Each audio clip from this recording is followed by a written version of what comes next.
more knowledge you have of anatomy, the more fun Frazetta is to look at, because he does these very subtle things that are so obvious what he's doing, but you're like, why the can't I do that?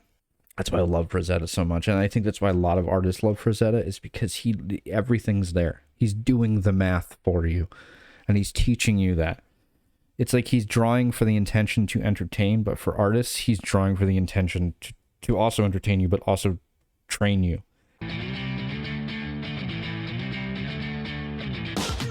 I've been waiting quite a while for this one, and I'm so happy that I waited, because I think this is good. I think it's a very good book, but I also think that it has kind of a lot of the same stuff I've already seen before and stuff that I've already collected in the past. But that doesn't matter, because it's Frank Frazetta, an absolute legend in the world of illustration, in the world of comics. Actually, I enjoy this one because there's more of his comic book work in here than I've seen before. So you kind of forget, I kind of forget, that for the longest time Frazetta was doing comics. And we're going to take a look at this. One thing I will say about this book, I absolutely hate this. I don't know why this is here. I don't know if it was in the big one. I just kind of hate the fact I have to go, oh, let me put it, I don't know, just not a fan of it. But we do get this beautiful opening here of this beautiful Frazetta drawing. And another beautiful Frazetta piece. Interested as to why this made the opening cover, but hey, whatever.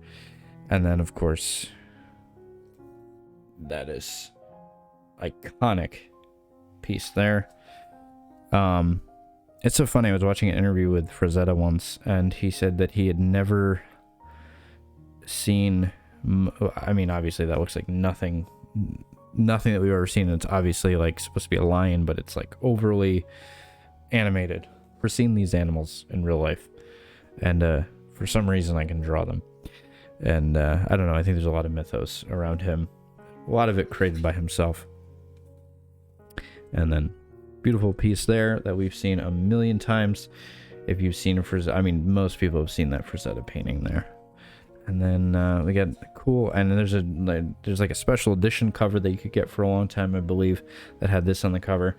I do hate that this has that glossy paper. I wish that people would stop making fucking books with glossy paper. I cannot stand glossy paper.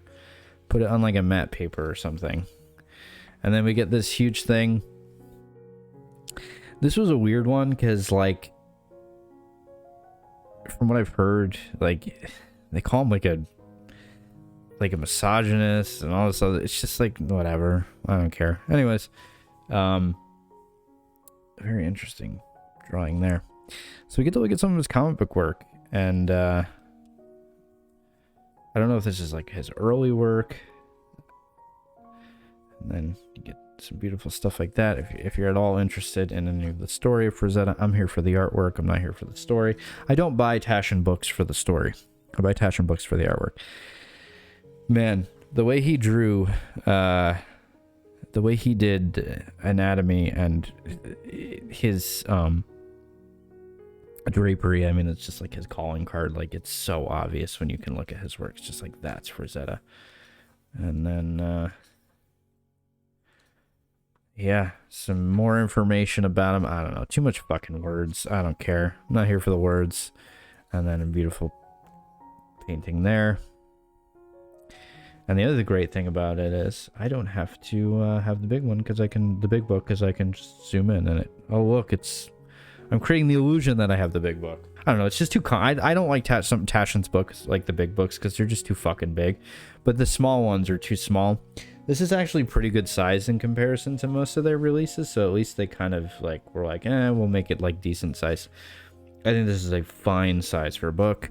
More words, blah, nobody cares. I don't know, I feel like people just love to hear themselves fucking talk. I don't know. Anyways, more words. Beautiful stuff there. Reminds me of like a Chris Voss or Foss painting. Iconic sci-fi artist, if you're not familiar with that person. Alright, so we have part 1, 1944 through 1959. I don't know what year Frazetta was born. I probably should have looked that up, but, you know, whatever. He was young here. That's all you need to know. And Great stuff. Beautiful, beautiful stuff. More words. Ugh. So here he's kind of trying to figure out anatomy. It's good anatomy. It's not bad anatomy. I'm not going to sit here and critique Frazetta. I mean, the dude could draw circles around me. But, yeah. It kind of looks like he's doing like a... fuck, is it? Fuck, I forget who the Tarzan dude was. Anyways, there's some... I really enjoy this. I think this is great. Kind of just showing some of his anatomy drawings. Him understanding how the arm works and how it goes into the rib cage and how the muscles kind of go around and how there's overlap of that, that arm is overlapping that shoulder as it's being lifted. And yeah, so and then he's kind of showing the fibers. Beautiful stuff. Really, really great. He did some little Abner work. They have another book with the weird fantasy stuff where I think that's the cover. Like kind of how it shows that like preliminary stuff before kind of we get to the final piece. And how many more Frazetta books am I gonna do? I feel like the Frazetta family is just kind of like, it has this gold mine of Frazetta work, and they're just like, we're gonna profit off it as much as we possibly can. And it's like, I'm fine with keeping it alive, but I don't know. Anyways, so yeah, we have more of his stuff. We have his little Abner work. I think Al Cap was an artist as well, but why not bring Frank Frazetta in to do some amazing work? Love the silhouette stuff there. Very interesting stuff going on there. Drawing beautiful women at this point. I'm assuming this is well before his fantasy stuff that we know about. And man, we have some stuff that kind of reminds me. Well, obviously, Bernie Wrightson was looking at this stuff for sure. For sure he was. I know Frazetta was a big fan of Heinrich Klei. You can definitely tell it because he has that very similar kind of energetic emotion that Heinrich Klei did use. So I'm sure he was looking at that kind of stuff. Man, I love that cover there. That anatomy, very interesting anatomy going on there with that arm. I have no idea what the fuck is even going on. I'm assuming his arms are back. Very interesting anatomy choices there. But he does have like the tightening of the skin. So it's so cool to kind of see by the way, his humble beginnings are better than most artists' ends. But I do like looking at his early stuff because you kind of definitely, as you become better as an artist, you can definitely see the imperfections there, but it's fun. It's a lot of fun to look at it. A very interesting choice of the waist there in size comparison to the rib cage. But yeah, beautiful woman. Always drew beautiful woman, that's for sure. Man, I'm assuming he traced that. That has to be traced. There's no way that's not traced. Man, look at that. Look at that action there. That foot is very small. That leg anatomy is very interesting as well. So this must have been before the old story that we hear where he went home and read Bridgman in one night and he learned all of his anatomy. But yeah, some interesting choices there. But hey man, I dig it. Very interesting choices in proportions as well. And also the shadow. Why is that shadow choice is interesting there? Oh, I guess he's wearing. I'm gonna be honest with you. That's not a good. That's a bad drawing by Frazetta. I think we finally found one. The amount of work that he put in and the amount of amazing stuff, that does not look good. It's all wrong. It reads. But if you sent that to like famous artist course, I think they would be like, you need a lot more work. God, I love looking at stuff like this. Let's look. Everything else looks really, really good. That leg, Very interesting decision. And it looks like he's wearing a cloth, like he's got cloth over his leg, and I'm getting that's where the shading is coming from, but it's very odd, and that ankle is weird. That inside ankle is supposed to be higher up. It looks like it's at kind of the same level. So it's nice to see that Frank Frazetta, even the master Frank Frazetta, did some bad drawings. Those forearms look like shit. Like, it's kind of just like one big bulgy form. I'm not a big fan of what he's doing there with the arm there either. So, interesting stuff. Still looks great, though. I mean, man, I love that cover there. So cool. So cool. Maybe he was doing a rush job that day on the previous one. Now, this stuff looks great. Beautiful work. Love the action. Love the drawing. Man, beautiful work. So much action, so much great anatomy. Wow.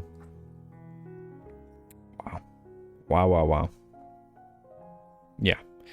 Kind of trying to like find like his like Alex Raymond, kind of probably trying to draw like Alex Raymond and Hal Foster at this point. Because I mean, you know, there was a house style for sure, I'm sure. And he kind of had to draw similar to that. I love when he goes into the cartoony stuff because it's so different than what we're going to eventually see Frazetta do. Very interesting eyes there. Kind of like a James O'Barr kind of thing going on there. I mean, obviously James O'Barr was after, but reminds me of like a James O'Barr eyes. Very interesting choices going on there. Love those triceps, man. They look great. And that fucking piece going in there and going into the elbow, that's right. That's all correct. Drawing women, like drawing their arms is so difficult because you don't want to add any definition, but you kind of like draw, you kind of have to take away all the knowledge that you have of like the tricep and the bicep and stuff like that. You kind of just have to make it very tubular, but you have to get that nice elbow in. But you see that little curve there? It's kind of showing like, okay, there are triceps there, but he's kind of doing that little curve there. So it's a little subtle things. You have to be more subtle with women than you have to do with men. This is why I love Frazetta's work, by the way, because you can see all the things that you learn right there on the page. Even at his rough time. Like when he was doing really rough drawings, even though that stuff, again, looks better than a lot of the things that people can draw. But it's so interesting to look at all the stuff that you know. The more knowledge you have of anatomy, the more fun Frazetta is to look at, because he does these very subtle things that are so obvious what he's doing, but you're like, why the fuck can't I do that? And or why didn't I think of that? Or why don't I do that? And then you go to the page and you kind of go, oh yeah, I'm going to kind of add this very subtle movement of the arm. That's why I love Frazetta so much, and I think that's why a lot of artists love Frazetta, is because everything's there. He's doing the math for you, and he's teaching you that. It's like he's drawing for the intention to entertain, but for artists, he's drawing for the intention to also entertain you, but also train you, to teach you. That's why you guys see guys like Jeff Watts. He's a huge Frazetta fan, and you can definitely see that he's looking at Frazetta all the time. More interesting stuff that he's doing with the eyes. I don't know if he's trying to like copy an artist at the time that I'm not well aware of, or if he was just trying to make a style choice. I'm not sure. But there's definitely Frazetta stuff going in there. Come on, John Romita Sr. must have seen that. There's no way he didn't. That looks like a Romita Sr. drawing. It really does. Yeah, beautiful stuff. And I imagine, like, you know, when this stuff is coming out, it's probably very mind-blowing to the people who are reading it. Oh, man, I love that. He's doing so much inking, like, adding so many lines there on that. He's being very creative at this point, but he's also being very experimental as well, trying to kind of get all that stuff going. Man, look at those folds of that cloth. But is that arm correct? That looks weird. Like, guess it's correct because the direction he's going in. Very bizarre choice there. I'm guessing the arm is correct. It's just very weird. Man.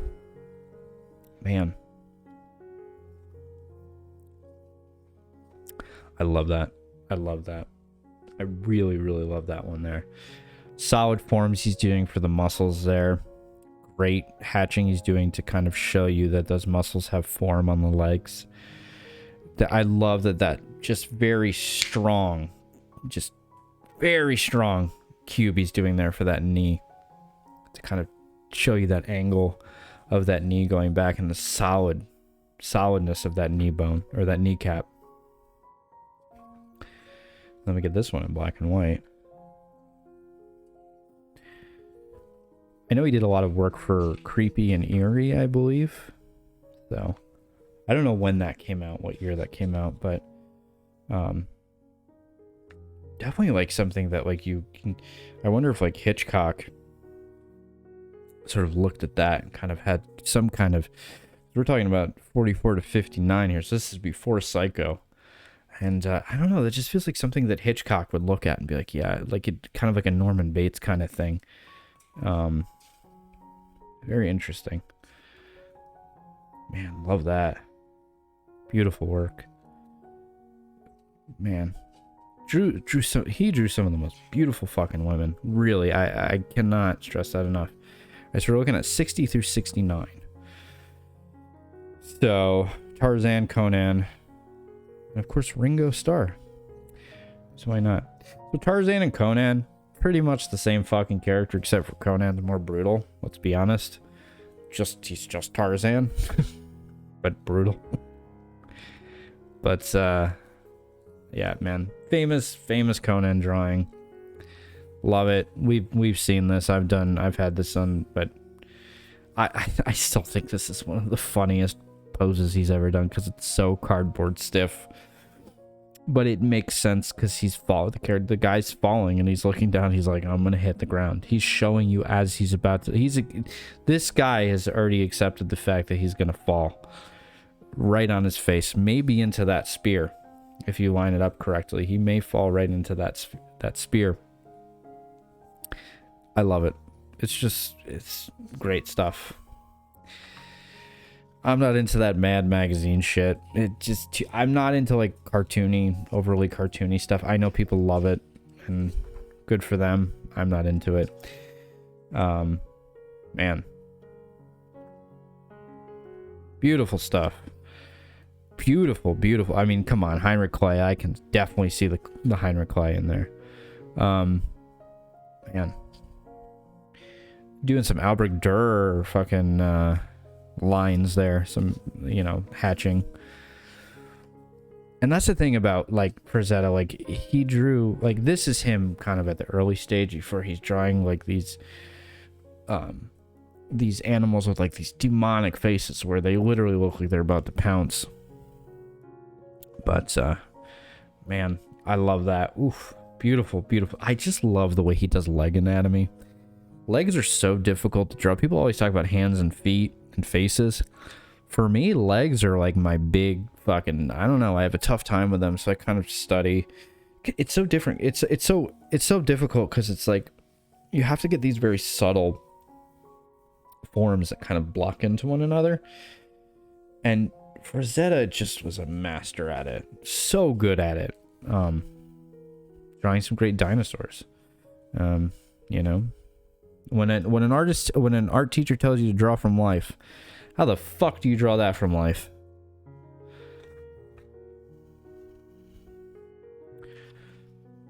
Man, beautiful stuff.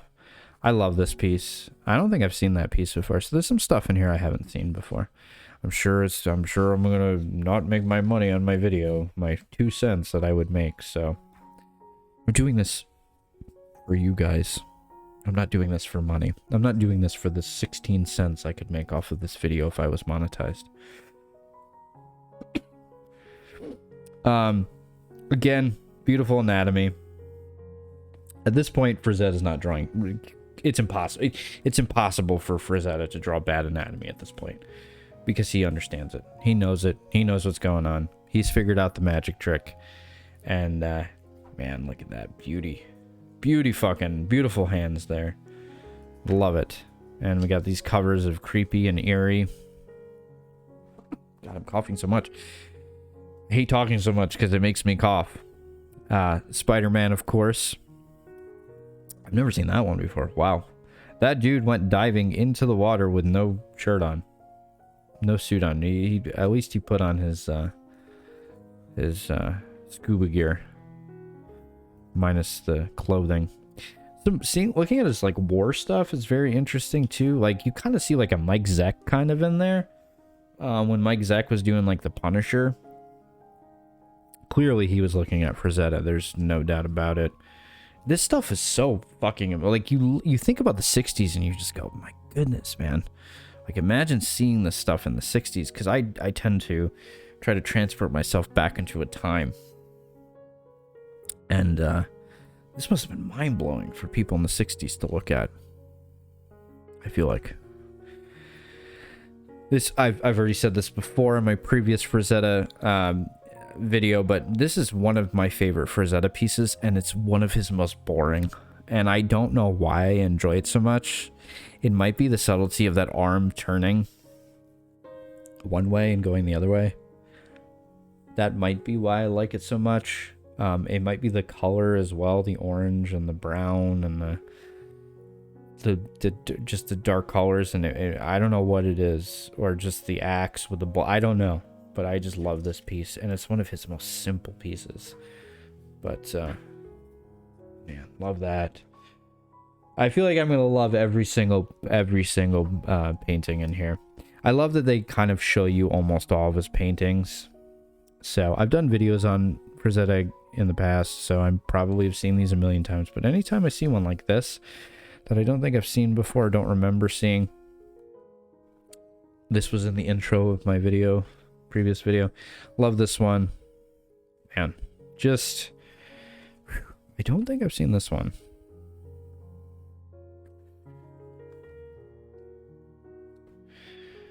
I love looking at his sci-fi stuff too, like his war stuff, his sci-fi stuff, because I always associate him with fantasy artwork. But it's nice to kind of step away from that fantasy work. Okay, we got his later stuff. So this is when Death Dealer's around. He's doing some Clint Eastwood covers, and, you know, everybody's seen Death Dealer. Everybody's seen this one. I'm kind of quickly going through it. This is the stuff that, like, we're more familiar with. This one I have not seen, to my knowledge. Beautiful woman drawing. I mean, it would shock me if Frazetta did not draw a beautiful woman. I also love how he sort of has this form going back in space. And that leg coming forward. He's just doing some really interesting stuff with foreshortening. That is just beautiful. I mean, just marvelous. Oh, I love that one there too. That woman like with like a really creepy face. He also does like these very interesting... He does a very interesting... Like the women that he draws, like they have like this kind of fatter... Not fatter, but like softer stomach. And they have like these wide hips, but like the upper body part and like those ribs, like the ribs are very bony. It's just like how he goes from soft to hard or hard to soft. It's just, man, I love that too. It's great to kind of see like his figure drawing stuff that he's kind of doing. You know, that isn't kind of just fantasy or trying to do some insane composition. He's just doing a drawing here. And that's just beautiful. I love, man, the way he draws those triceps and those biceps. Beautiful work. Oh. Stuff that just makes you just fall in love with art. You know.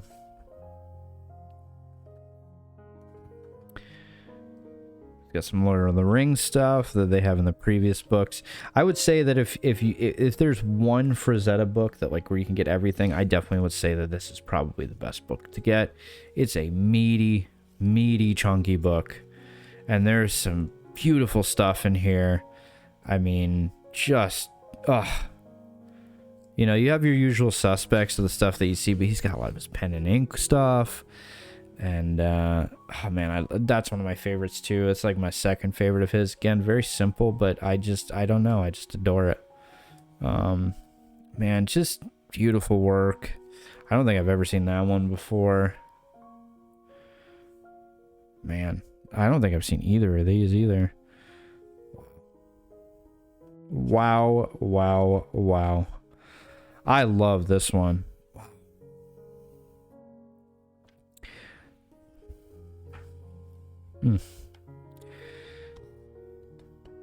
Oh, I didn't know he did the cover of that. That's interesting. Was it Dusk Till Dawn or whatever? I did not know he did that. Oh man, that's an iconic one right there. Wow. Man, oh man, Frazetta was an absolute master. Worked so hard to perfect his ability to draw, and I think at this point he was just having fun. He was just having fun at this point. Man, look at that. Dude, some heavy metal comics, or covers. Wow. Death Dealer coming back. I know Death Dealer had kind of like this huge, I guess, like it became big when Glenn Danzig was doing comics with Simon Bisley and kind of bringing back all that Frazetta stuff. Because how could you not look at Frazetta's work and not be just amazed? Wow. I definitely would recommend this to anybody if you're interested in Frazetta's artwork. That's a fucking great cover there. Wow. I didn't even know he did that cover. I thought William Sharp did that cover. This is the fucking piece, and I'm so happy that it's in here. I'm so happy it's the last piece. This is another one that I fucking love, and I'm so happy I finally have it somewhere that I can just take it out and be like, here it is. There's something about this fucking drawing, this painting, that I just adore. This might be my favorite Frazetta. If it's not, it's definitely the other ones, but this is in my top 3. I love this cover. It's the cover for fucking L. Ron Hubbard's book or whatever. I forget the name of it. Something Earth. Whatever the fuck. But Battlefield Earth. I love this painting. I adore this painting, and I don't know why I love it so much, but I really do. So that alone is worth the price. But yeah, that's Frazetta and Taschen. Thank you so much for doing this, and hopefully we can get a little break on Frazetta books for now. But I don't know how much more they can do with Frazetta's work. I really don't, because he's got so many fucking books. But I definitely would recommend this one. So anyways, guys, thank you so much for watching, and I will see you in the next video. Unfortunately, it won't be a Frank Frazetta book, and I don't think it's gonna be. We're gonna do a Frank Frazetta book for a long time, because I don't want to do too much of one artist. I haven't done a Tim Vigil video in a long time, because I was just doing Tim Vigil after Tim Vigil. I'm starting to get to that point with Bisley, where I'm like, I've done too many Bisley books, so I think I'm going to take a break from Simon Bisley. But anyways, that is The Fantastic Worlds of Frank Frazetta. And it was released by Taschen. And you don't need that massive hunk of fucking... You don't need that massive one. You'll be fine with this one. And it's beautiful. It's great sized. I mean, I don't know how many inches it is, but it's good sized. And you can definitely see the drawings and paintings very well. And thank you, Taschen, for doing that, because I have a Da Vinci one and a Michelangelo one, and they're way too small, but this is beautiful sized. So that is it.